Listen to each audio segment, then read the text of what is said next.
I have learned through experiences that sometimes the best way to approach something is by being aware of what not to do. So let's discuss brand names.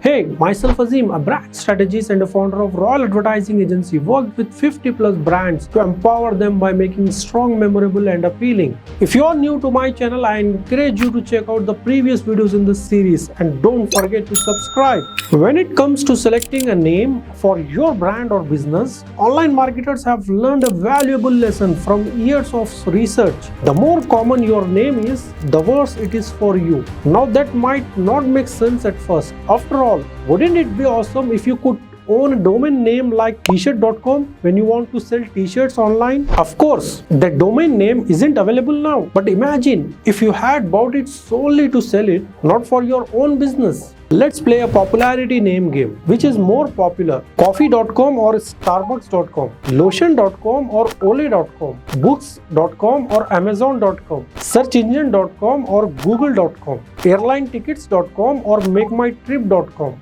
We could go on all day and you will soon notice the pattern. The name on the right side are not only more successful but also more memorable. Having a common business name may seem attractive initially, but it will become weaker over time. This is because a common name can be easily copied and used by a competitor. Take the example of eToys.com, which existed as a website. They lost a significant amount of traffic to online competitors and eventually went bankrupt. Now let's say you were fortunate enough to be the first person to buy the domain name eToys.com. As soon as you secure the name, you will immediately face competition from others who start using similar names such as etoy.com, toys.com, toystores.com, itoys.com, etoystore.com and many more. Eventually, eToy Store was purchased by Toys R Us. If you use a common name and expect its popularity to bring you traffic, you will be disappointed instead. It will be only weakened over time because you will find annoying competitors trying to piggyback on your name. For instance, if you were the owner of famous entrepreneur magazine, the someone searches for you on Instagram,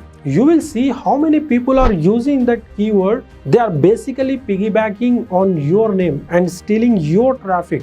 Here are some real life examples of brand names that you might find in stores. You buy them because you physically see them on the shelves, not necessarily because they have memorable names. Soft and dry, soft and gentle, soft shave, nice and soft. What's up with all the companies using soft in their name? You know, it's just too easy for your competitors to steal your name or use a variation of it. If you are selling toilet paper, you cannot own the word soft and gentle. The same goes for selling biscuit. You might be selling wheat, flour, sugar and glucose biscuits, but you can't own those keywords. Anyone can start using flour or glucose, diluting your brand name. But can you own the word Parle-G? Absolutely not. Yet, when you have a craving for a popular Indian biscuit, the name Parle-G pops up in your mind. You just can't forget the name because it's unique to the specific brand. Remember, your brand name is the symbol of your business. If you make it unique and meaningful, it will stuck in the minds of your customers whenever they think about your niche. Let's play the popularity name game again. Which is more popular, Lay's or Pop Chips, Tropicana or Simply Orange, Hertz or National Car Rentals, Times or US News? The names speak for themselves. The ones in the left are more memorable and unique, while the ones in the right are easily forgettable. Now let's compare name in the offline and online worlds. In the offline world, a local shop with a window display and a high traffic location can easily be found by customers. They can even call themselves the donut shop without worrying about another competing donut shop opening right next to them. However, online is completely different battlefield. Your name is the most distinguishable feature of you and your business. If you simply call yourself the donutshop.com, it's unlikely that anyone will stumble upon your online store. Even if you pay Google to rank your name, it can still be easily forgotten. One of the most famous donut shops in the US emphasizes its name and what they serve. Their slogan is America runs on Dunkin', not America runs on donuts. I once visited Walmart and saw it written as